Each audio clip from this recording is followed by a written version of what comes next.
നമസ്തേ. കഥകളതി സാഗരത്തിലേക്ക് സ്വാഗതം. നമ്മളിപ്പോൾ പറയിപ്പറ്റ പന്തിരൂലത്തിലെ കഥകളങ്ങനെ പറഞ്ഞുകൊണ്ടിരിക്കുകയാണ്. പെരുന്തച്ഛനെ പറ്റിയാണ് ഞാൻ കഴിഞ്ഞ ദിവസം ഒന്ന് പരാമർശിച്ചത്. അദ്ദേഹം ഒരു കുളം, ഒരു ക്ഷേത്രക്കുളം കുത്തി വട്ടക്കുളമായിട്ട് കാണുന്നു. പുറമേ നോക്കുമ്പോൾ ഇങ്ങനെ നോക്കുമ്പോൾ ഒരു വശത്ത് നിന്ന് നോക്കുമ്പോൾ വട്ടത്തിലാണ് കുളം. അപ്പോൾ വശമൊന്ന് മാറി നിന്ന് നോക്കുമ്പോൾ ദീർഘചതുരത്തിലുള്ളൊരു കുളമായിട്ട് തോന്നും. മറ്റൊരു വശത്ത് നിന്ന് നോക്കുമ്പോൾ അത് ചതുരക്കുളമാകും. ഇതൊന്നുമല്ല, വേറൊരു ഭാഗത്ത് നിൽക്കുമ്പോഴോ ത്രികോണാകൃതിയിലുള്ളൊരു കുളമാണെന്ന് തോന്നും. പലതരത്തിലുള്ള ചില സൂത്രപ്പണികൾ കൊണ്ടാണ് അത്തരത്തിലൊരു തോന്നലുണ്ടാക്കിയത്. ഏറ്റവും അടിയിൽ വട്ടക്കുളം, പിന്നെ അതിന് കുറച്ച് നിർത്തി മണ്ണ് നിർത്തി ചതുരക്കുളം, ത്രികോണാകൃതിയിൽ. അത് കഴിഞ്ഞ് ആ ത്രികോണ ഉള്ളിൽ വരുന്ന വിധത്തിലൊരു ചതുരക്കുളം. ചതുരക്കുളം കഴിഞ്ഞ് മേലെ വരുമ്പോൾ ഒരു ദീർഘചതുരാകൃതി, ഒരു വശത്തുനിന്ന് കൽപ്പടവ്, മേൽഭാഗം നോക്കുമ്പോൾ നല്ല ദീർഘചതുരം. ഇങ്ങനെ എല്ലാ വിഭാഗക്കാർക്കും തൃപ്തികരമാവണ വിധത്തിൽ തന്നെയാണ് പെരുന്തച്ഛൻ കുളമുണ്ടാക്കിയത്, ക്ഷേത്രകുളം. അങ്ങനെ കഴിഞ്ഞുകൊണ്ടിരിക്കുമ്പോൾ നാടുവഴി തമ്പുരാൻ പെരുന്തച്ഛനെ ഒരു ജോലി ഏൽപ്പിച്ചു. എന്താണെന്നല്ലേ, അവിടെ ഒരു ചെറിയ പുഴയുണ്ട്, അതിലെ ഒഴിഞ്ഞു പോകുന്ന. അത് ഇന്ന് കാണുന്ന ഈ ആലുവ പുഴയാണെന്നാണ് പറയണേ, ഐതിഹ്യങ്ങൾ പറയണതാണ് കേട്ടോ. ആ പുഴയുടെ അക്കരെ ഇക്കരെ പോകാനൊരു പാലം ഉണ്ടാകണം. ഇന്നത്തെ പോലെ സർവ്വസാധാരണമായിട്ട് വഞ്ചി തോണിയൊന്നുമില്ല. ഒരു പാലം, ഒരു മരപ്പാലം ഉണ്ടാക്കണം. അത് പെരുന്തച്ഛനെ വിളിച്ച് ആലോചിച്ചു നാടുവഴി തമ്പുരാൻ.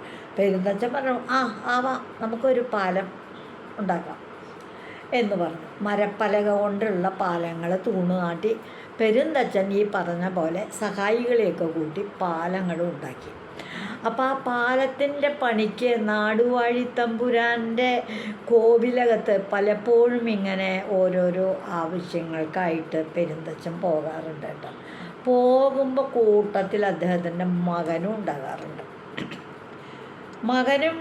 അച്ഛനും മകനും കൂടി കോവിലകത്ത് ചെല്ലുമ്പോൾ പെരുന്തച്ഛനെ വലിയ ബഹുമാനമാണേ നാടുവാഴി തമ്പുരാനെ. അപ്പോൾ അദ്ദേഹത്തോട് വർത്താനം പറഞ്ഞിരിക്കുമ്പോൾ അദ്ദേഹത്തിൻ്റെ മകള്, തമ്പുരാൻ്റെ മകള്, കോവിലകത്തെ കന്യക പെൺകുട്ടി. കുട്ടിക്ക് അമ്മയില്ല കേട്ടോ, കൊച്ചുകുട്ടിയായിരിക്കുമ്പോൾ അമ്മ മരിച്ചേക്കണു. പിന്നെ അങ്ങനെ സ്നേഹവാത്സല്യങ്ങൾ കൊണ്ട് വാരി കൂട്ടി വളർത്തിക്കൊണ്ടുവരുന്ന കുട്ടിയാണ്. ആ കുട്ടി ഉമ്മറത്ത് വന്ന് അച്ഛനോട് ചോദിക്കും, അച്ഛാ, ഞാൻ ചായ കൊണ്ടുവരട്ടെ, നമുക്ക് ഇദ്ദേഹത്തെ സൽക്കരിക്കണ്ടേ, ചായ കൊണ്ടുവരട്ടെ എന്ന് പറയും. അപ്പം തമ്പുരാൻ പറയും, ആവാം എന്ന് പറയും. അങ്ങനെ ഒരു പാത്രത്തിൽ കുടിക്കാനുള്ള പാലോ എന്തെങ്കിലും പഴങ്ങളോ ഒക്കെ ആചാരപൂർവ്വം ഒരു അതിഥി സൽക്കാരം പോലെ ഈ മകളാണ് ഉമ്മറത്ത് പെരുന്തച്ഛന് കൊണ്ടുവന്ന് കൊടുക്കുക. അപ്പോൾ അച്ഛൻ തമ്പുരാനും പെരുന്തച്ഛനും കൂടി ഇങ്ങനെ ഉമ്മറത്തിരുന്ന് സംസാരിക്കും. അപ്പം താഴെ മുറ്റത്ത് നിൽക്കാറേ ഉള്ളൂ പെരുന്തച്ഛൻ്റെ മകൻ. കുട്ടിത്തമ്പുരാട്ടിയാണെങ്കിൽ അകത്തേക്ക് അങ്ങോട്ട് പോവുകയും ചെയ്യും. അകത്ത് ചെന്ന് നിന്ന് കഴിഞ്ഞ് താൻ അദ്ദേഹത്തിനും കൂടി എടുത്തിട്ടുണ്ടല്ലോ ഭക്ഷണം, പക്ഷെ അദ്ദേഹം കയറി വന്നിട്ടില്ലല്ലോ, പെരുന്തച്ഛൻ്റെ മകനല്ലേ. അച്ഛാ, ഇദ്ദേഹത്തിൻ്റെ മകനെ കൂടി വിളിക്കണ്ടേ എന്നിങ്ങനെ പറയും. മകനെ കൂടി വിളിക്കണ്ടേ എന്ന് ചോദിക്കുമ്പോൾ പെരുന്തച്ഛൻ അങ്ങ് പകച്ചു നോക്കും. തൻ്റെ മകൻ, താൻ ആശാരിയാണ്, ആശാരിയുടെ മകനെ കോവിലകത്തേക്ക് വിളിക്കണം എന്ന് തോന്നുള്ളൂ കുട്ടിക്ക്. അപ്പോൾ തമ്മിൽ വേണ്ട, അവിടെ നിന്നോളൂ, കുട്ടൻ അവിടെ നിന്നോളൂ, ഞാൻ ഉടനെ ഇറങ്ങുകയും എന്ന് പറഞ്ഞു. അങ്ങനെ പറഞ്ഞാൽ അവർ കാര്യം പറഞ്ഞുകൊണ്ട് നിൽക്കുമ്പോൾ ഉമ്മറത്ത് അടുത്ത കെട്ടിൻ്റെ വാതിൽ തുറന്ന് അവിടെ നിന്നുകൊണ്ട് ഈ തമ്പുരാട്ടി കുട്ടനെ ഒന്ന് നോക്കും. കുട്ടൻ തമ്പുരാട്ടിയെ നോക്കും. അച്ഛൻ ഇറങ്ങി വരുമ്പോൾ അച്ഛൻ്റെ കൂടെ കുട്ടൻ അങ്ങ് പോകും, തമ്പുരാട്ടി അകത്തേക്കും പോകും. ഇങ്ങനെ പല പ്രാവശ്യം ഇവരുടെ പണി കാണുന്നതിനായിട്ട് ചിലപ്പോൾ ക്ഷേത്രത്തിലേക്ക് പോകുന്ന വഴി ക്ഷേത്രത്തിൽ വെച്ച് അപ്പോൾ വ്രതം എടുത്തുകൊണ്ടാണ് ഓരോ ഈ പണികളൊക്കെ, വിഗ്രഹങ്ങളൊക്കെ പണിയുക. അപ്പോൾ അവിടെ ഇവിടെയൊക്കെ വച്ചിട്ട് ചിലപ്പോൾ ഈ പെരുന്തച്ഛൻ്റെ മകനെ തമ്പുരാട്ടി കാണാറുണ്ട്, തോഴിമാരുമൊക്കെ കൂടെയുണ്ട്. അപ്പോൾ ഒന്ന് കണ്ട ഭാവത്തിൽ ഈ തമ്പുരാട്ടി ഒന്ന് ചിരിക്കും. തമ്പുരാട്ടി തന്നെ നോക്കി ചിരിച്ചാൽ പൂനിലാവ് പൊഴിയുന്നത് പോലെയല്ലേ തച്ചന്. തച്ചൻകുട്ടൻ ഉടനെ അസലായിട്ടൊന്ന് അങ്ങോട്ട് ചിരിക്കും. ഇതങ്ങോട്ട് തുണർത്തും. കുറച്ച് കഴിഞ്ഞപ്പോൾ എന്തായി, പെരുന്തച്ഛൻ്റെ മകന് കോവിലകത്തെ തമ്പുരാട്ടി കുട്ടിയോടൊരു സ്നേഹം. അതിലപ്പുറം തമ്പുരാട്ടിക്കുട്ടിക്ക് തച്ചൻ്റെ മകനോടും കേമായില്ലേ. പെരുന്തച്ഛന് തോന്നി എന്തൊത്തിരി ഒരു പന്തികേടുണ്ടല്ലോ, ഇത് ഇങ്ങനെ പാടില്ലാത്തതുമാണ്. പാടില്ലാത്തതെന്ന് പറയാനായിട്ട് വേറൊരു കാരണമുണ്ട് കേട്ടോ. അത് പെരുന്തച്ഛൻ എന്നുള്ള സിനിമയിലുള്ളതാണ്. ആ തമ്പുരാട്ടിക്കുട്ടി എത്രയോ വലിയ കോവിലകത്തെ എത്രയോ സമ്പത്തുള്ള കുടുംബത്തിലെ ഏക സന്തതി, ജാതിയിൽ താഴ്ന്നവനായ തൻ്റെ മകൻ ആശാരിച്ചക്കൻ പെരുന്തച്ഛൻ്റെ മകനാണെന്ന് പറഞ്ഞിട്ട് കാര്യമുണ്ടോ? കാശിന് വശം വേണ്ടേ? മരപ്പണിയല്ലേ. അവരൊരുമിച്ച് ജീവിക്കുക എന്ന് പറഞ്ഞാൽ അന്നത്തെ സാമൂഹ്യ വ്യവസ്ഥിതിയിൽ അത് വലിയ തെറ്റാണ്. അതിൽ നിന്നും മകനെ ഒന്ന് ഉപദേശിച്ചു, പാടില്ല. കന്യകാ പെൺകുട്ടിയെ, കോവിലകത്തെ തമ്പ്രാട്ടിക്കുട്ടിയെ വേറെ ഒരു തരത്തിലും കാണരുത്. ആ കുട്ടിയായിട്ട് മറ്റൊരു ബന്ധങ്ങളും പാടില്ല. മുളയിലെ തന്നെ നുള്ളിക്കളഞ്ഞോളൂ എന്നൊക്കെ തച്ചൻ മകനെ അങ്ങോട്ട് ഉപദേശിക്കാൻ പറയും. ആ പ്രായത്തിലുണ്ടോ ഈ വക ഉപദേശം വല്ലതും മനസ്സിൽ കയറി? ഒന്നും ഉണ്ടായില്ല. കൂടുതൽ വാശിയോട് കൂടി തമ്പ്രാട്ടിക്കുട്ടിയെ കണ്ടുപിടിങ്ങി. അതാണ്ടായി. തമ്പ്രാട്ടിക്കുട്ടിയും വിട്ടു കൊടുക്കാണ്ട് തച്ചൻ്റെ കുട്ടിത്തച്ഛൻ്റെ കൂടെ. കുട്ടിത്തച്ഛനും കുട്ടിക്കന്യകയും കൂടിയിട്ട് അവർ തമ്മിൽ അടുപ്പായി എന്ന് അറിഞ്ഞു കഴിഞ്ഞപ്പോൾ കർശനമായിട്ട് പെരുന്തച്ഛൻ മകനെ ശാസിച്ചു. പണിപ്പരയിൽ തന്നെയായി കിടപ്പ്, വീട്ടിലേക്ക് പോക്കില്ല, അതൊന്നും ശരിയല്ല, പോവണം, നീ അമ്മയുണ്ട് അവിടെ എന്നൊക്കെ പറഞ്ഞു. ഞാൻ പോകണമൊന്നുമില്ല, ഞാനിവിടെ പണിക്ക് വന്നേക്കണതാണ് എന്നും പറഞ്ഞങ്ങോട്ട് കൂടി. അങ്ങനെ കഴിഞ്ഞ് എന്തിനു പറയണം, അച്ഛനും മകനും തമ്മിൽ ഇത്തിരി ഉള്ളാലും നല്ലോണം മുഷിച്ചിലായി. കാരണം ഇതേ ഉള്ളൂ. അങ്ങനെ ഇരിക്കുകയാണ് നാടുവാഴി തമ്പുരാൻ ഈ പാലത്തിൻ്റെ പണി എന്തൊക്കെയായി, ആ പാലത്തിൻ്റെ പണി കഴിഞ്ഞാൽ പോവാലോ എന്ന് വിചാരിച്ച് പെരുന്തച്ഛൻ പാലം പണിയൊക്കെ ഉഷാറാക്കി പണി കഴിഞ്ഞു. പാലത്തിൻ്റെ പണിയിലൊരു സൂത്രം കൂടി ഒപ്പിച്ചു. എന്താണെന്നല്ലേ സൂത്രം? ഒരു പാലം കടന്ന് ഒരാൾ ഇങ്ങോട്ട് നടന്നു വരുന്നു, പാലത്തിന് ഒരാൾ പാലത്തിൽ നിന്ന് അങ്ങോട്ടും പോകണം. അപ്പം ഇങ്ങോട്ടും പോകണം അങ്ങോട്ടും പോകണം.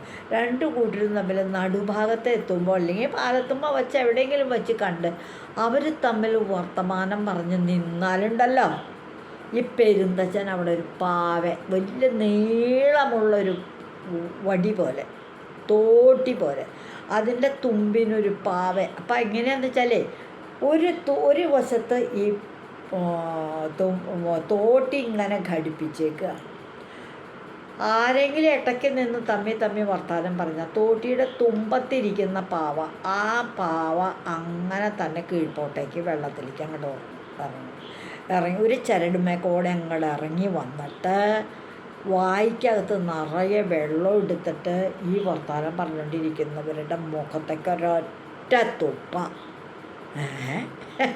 കാണുന്നവർക്കൊക്കെ ബഹു രസമായിട്ട് തോന്നി. ഇത് നല്ല കളിയാണല്ലോ. പെരുന്തച്ഛൻ ഉണ്ടാക്കി വെച്ചേക്കണ ഒരു കുസൃതി പാവ. ആ പാവയ്ക്ക് അങ്ങനെ പേരിട്ട് കുസൃതി പാവ. ചില്ലറ കുസൃതിയാണോ ഒരാളുടെ മുഖത്തേക്ക് വായയിൽ വെള്ളം എടുത്തിട്ട് ഒരാളുടെ മുഖത്തേക്ക് തുപ്പണത്? മഹാ കുസൃതിയല്ലേ അത്. അത് ഇത്തിരി കുറ്റം തന്നെയാണ്, ഇത്തിരി കൂടിയ കുസൃതിയാണ്. പക്ഷെ ആ പാവ അങ്ങനെ ചെയ്യും. ആൾക്കാർക്കെല്ലാം വലിയ ഉത്സാഹമായി. പെരുന്തച്ഛൻ്റെ സൂത്രപ്പണിയെ പറ്റി ഇങ്ങനെ പുകഴ്ത്തി പറയുക. ഈ പാവ ഇറങ്ങി വന്ന് വെള്ളമെടുത്ത് കയറി വന്ന് വെള്ളമെടുത്ത് പിന്നെ ചട്ടിക്കൂടെ തന്നെ കയറി വന്ന് മുഖത്തേക്ക് യാത്രക്കാരുടെ മുഖത്തേക്ക് തുപ്പുന്നത് കാണാൻ വേണ്ടി തന്നെ ആൾക്കാർ നടക്കും. അങ്ങനെ ഇതായി കഴിഞ്ഞു. ഈ പെരുന്തച്ഛൻ ഉണ്ടാക്കി വെച്ച ഈ വികൃതി പാവയുടെ, കുസൃതി പാവയുടെ പേരങ്ങനെ, പെരുന്തച്ഛൻ്റെ പേരങ്ങനെ പ്രശസ്തി ഈ മകനായ കുട്ടിത്തച്ഛനും കേട്ടു. കുട്ടിത്തച്ഛനിത് കേട്ടപ്പോൾ തോന്നി, ഇതാണപ്പോൾ അത്ര വലിയ സൂത്രം. അച്ഛൻ്റെ പേര്, അച്ഛൻ്റെ ഒരു കുസൃതി എന്നിങ്ങനെ ഉള്ള ഒരു പുച്ഛം തോന്നി.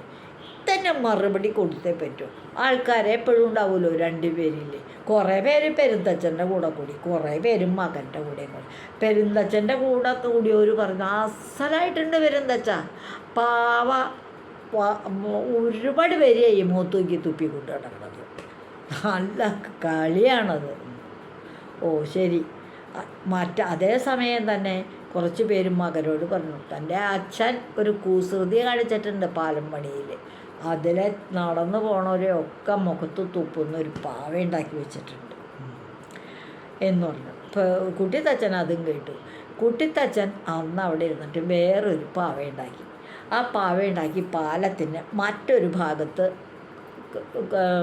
ഉറപ്പിച്ചു വെച്ചു. ആരെങ്കിലും പാലത്തിൽ കയറി ചെന്ന് കഴിഞ്ഞാൽ പെരുന്തച്ഛൻ്റെ പാവ താഴെ ഇറങ്ങിപ്പോയി വെള്ളം എടുത്തിട്ട് വന്ന് മുഖത്തേക്ക് തുപ്പും. അപ്പോൾ കുട്ടിത്തച്ഛൻ്റെ പാവ ഇപ്പുറത്തുനിന്ന് താഴ്ത്തായിരിക്കണേ ഒളിച്ചിരിക്കണേ, മറ്റേ പാവ കയറി വരുന്നതിൻ്റെ കൂടെ ഈ പാവയും കയറി വരും. കയറി വന്നിട്ട് തുപ്പാനായിട്ട് തുടങ്ങണ പാവയുടെ പെരുന്തച്ഛൻ്റെ പാവയുടെ ചെകിട്ടത്തൊറ്റടിയാണ് കയ്യങ്ങോട്ട് നിർത്തി അടിക്കും. അപ്പം ആൾക്കാർക്ക് അതിലും വലിയ രസമായി. അച്ഛൻ്റെ പാവയെ മകൻ്റെ പാവ കരണകുറ്റിക്ക് അടിക്കണേ, ആളുടെ മുഖത്ത് തുപ്പണേന് വേണ്ടതല്ലേ? അങ്ങനൊരു കുസൃതിക്ക് 2 കൊടുക്കേണ്ടതല്ലേ എന്നുള്ള അഭിപ്രായം. ഇത് കേട്ടപ്പോൾ പെരുന്തച്ഛന് ദേഷ്യം ഒന്നുകൂടെ കൂടി. തന്നെ അപമാനിക്കണേന് തുല്യല്ലേ വേറെ തൻ്റെ പാവയെ തല്ലണത് തനിക്ക് കിട്ടണ അടിപോലെയാണ് പെരുന്തച്ഛന് തോന്നിയത്. മകനോടുള്ള ദേഷ്യം ഒരുപാടങ്ങോട്ട് കൂടി. അവനൊരു യോഗ്യൻ, തമ്പുരാട്ടിക്കുട്ടിയെ വിളിച്ചിറക്കി കൊണ്ടുവരാനുള്ള ചങ്കൂറ്റം കാണിക്കാനാണ് പോണേ. നടപ്പില്ല, അത് ഞാൻ ഇരിക്കുമ്പോൾ സമ്മതിക്കില്ല, അത് പാടില്ല, തമ്പുരാട്ടിക്കുട്ടിയെ ചൂടാക്കാൻ പറ്റില്ല. ഇത് തന്നെ പെരുന്തച്ഛൻ്റെ തീരുമാനം. മകൻ്റെ അച്ഛനല്ല എന്ത് കാര്യം, ഞാൻ ആരുടെ കൂടെ ജീവിക്കണത് ഞാനല്ലേ തീരുമാനിക്കാൻ. എനിക്ക് എൻ്റെ ഇഷ്ടം പറഞ്ഞു. ഇതാണ് കുട്ടിത്തച്ഛൻ്റെ നിലപാട്. ഇങ്ങനെയായിട്ട് അവരിങ്ങനെ ജീവിച്ചുകൊണ്ടിരിക്കുക. അപ്പോൾ ഈ പാവയുടെ കാര്യം പറഞ്ഞാൽ അച്ഛൻ്റെ പാവ ആൾക്കാരുടെ മുഖത്ത് തൂപ്പിപ്പോൾ തമ്പുരാട്ടിക്കുട്ടി കുട്ടിത്തച്ഛനോട് എന്ത് പറഞ്ഞു? ഹായ് പെരുന്തച്ഛൻ ഒരു പാവ ഉണ്ടാക്കി വെച്ചിട്ടുണ്ട്, എന്ത് രസമാണ്, കയറി പാലം കയറി ചെല്ലണവരുടെ മുഖത്തേക്ക് ഒരു തുപ്പാ വെള്ളം, നല്ല അത്. അപ്പം അത് മകൻ അത്ര രുചിച്ചില്ല അച്ഛനെ പോലെ തന്നെ. ഇതിന് മറുമരുന്നൊന്നുമില്ലേ ഒന്നൊന്ന് ആക്ഷേപിക്കുകയും ചെയ്തു. ഈ അച്ഛൻ്റെ പാവം അങ്ങനെ തെമ്മാടിത്തരം കാട്ടണേന് ഒരു മറുമരുന്നും ഇല്ലേ എന്ന് ചോദിച്ച് കുട്ടിത്തച്ഛനെ ഒന്ന് ഇളക്കി വിട്ടു കുട്ടിത്തമ്പുരാട്ടി. ഓടാൻ തന്നെ പകരമായിട്ടാണ് മറ്റൊരു പാവ ഉണ്ടാക്കിയത്. ഈ പാവ അച്ഛൻ്റെ പാവയെ മകൻ്റെ പാവക്കാരണകുറ്റിക്ക് അടിക്കേണ്ടതെന്ന് കേട്ടപ്പോൾ തമ്പുരാട്ടിക്ക് ബഹുരസമായി. കുട്ടിത്തച്ഛനെ ഒന്ന് അഭിനന്ദിച്ചു. മിടുക്കൻ തച്ചൻ അച്ഛൻ്റെ പാവയ്ക്കിട്ട് 2 കൊടുത്തൂലോ, അത് തന്നെ നല്ല കാര്യം, അങ്ങനെ തന്നെ വേണം എന്ന് പറഞ്ഞ് അഭിനന്ദിച്ചു. അപ്പോൾ കുട്ടിത്തച്ഛൻ ഒന്നും കൂടി അങ്ങോട്ട് ഒരു പുടിക്ക് അഹങ്കാരമായി. തന്നെ പുകഴ്ത്തുകയല്ലേ തമ്പുരാട്ടി. തൻ്റെ അച്ഛൻ്റെ കുസൃതിയെ പാവയെ ഞാൻ നിലയ്ക്ക് നിർത്തി, അതിന് തമ്പുരാട്ടി എന്നെ പുകഴ്ത്തുകയല്ലേ എന്ന് വിചാരിച്ചിങ്ങനെ സന്തോഷിക്കും. വീട്ടിൽ പോക്കൊന്നുമില്ല, പണിസ്ഥലത്ത് തന്നെ കിടപ്പ്, അച്ഛനോടുള്ള പിണക്കം. അങ്ങനെ ഇരിക്കെ പെരുന്തച്ഛൻ ചിലപ്പോൾ വീട്ടിലേക്ക് പോകും, മകൻ താമസമൊക്കെ പണിസ്ഥലത്ത് തന്നെ അങ്ങനെയായി. അങ്ങനെ അവർ തമ്മിലുള്ള അകൽച്ച കൂടിയിരിക്കുക. വീട്ടിലേക്ക് കാണാണ്ടായപ്പോൾ ഒരു ദിവസം ഈ കുട്ടിത്തച്ഛൻ്റെ അമ്മ പെരുന്തച്ഛൻ്റെ ഭാര്യ എന്ത് പറഞ്ഞതാ, മകനോട് കണ്ണനെന്ന് അവർ വിളിക്കണേ, കണ്ണനോടൊന്നും ഇഞ്ഞ് വരാൻ പറയൂ, ഞാൻ അവനെ കണ്ടിട്ട് ഇപ്പോൾ ദിവസം കുറേയായി, ഇവിടെ വന്ന് ആഹാരം കഴിച്ചിട്ട് പോവാലോ, എനിക്ക് കുട്ടിയൊന്ന് കാണുകയും ചെയ്യാലോ. ഞാൻ പറയാം എന്നും പറഞ്ഞ് പെരുന്തച്ഛൻ അങ്ങനെ സമാധാനിച്ചിരുന്നു കേട്ടോ. ഈ കഥയുടെ അടുത്ത ഭാഗം ഞാൻ അടുത്ത ദിവസം പറയും. പെരുന്തച്ഛൻ്റെ മകൻ, അതാണ് ഈ കഥയുടെ പേര്. ഇതുവഴി വന്നാലും ഇത്തിരി നേരമിരുന്നാലും കഥകൾ കേട്ടാലും കളിയായി പറയും കഥയാണേ, കാര്യം പറയും കഥയാണേ. എല്ലാവർക്കും നന്ദി. പെരുന്തച്ഛൻ്റെ കഥ കുട്ടികൾക്ക് പറഞ്ഞു കൊടുക്കൂ കേട്ടോ. എല്ലാവർക്കും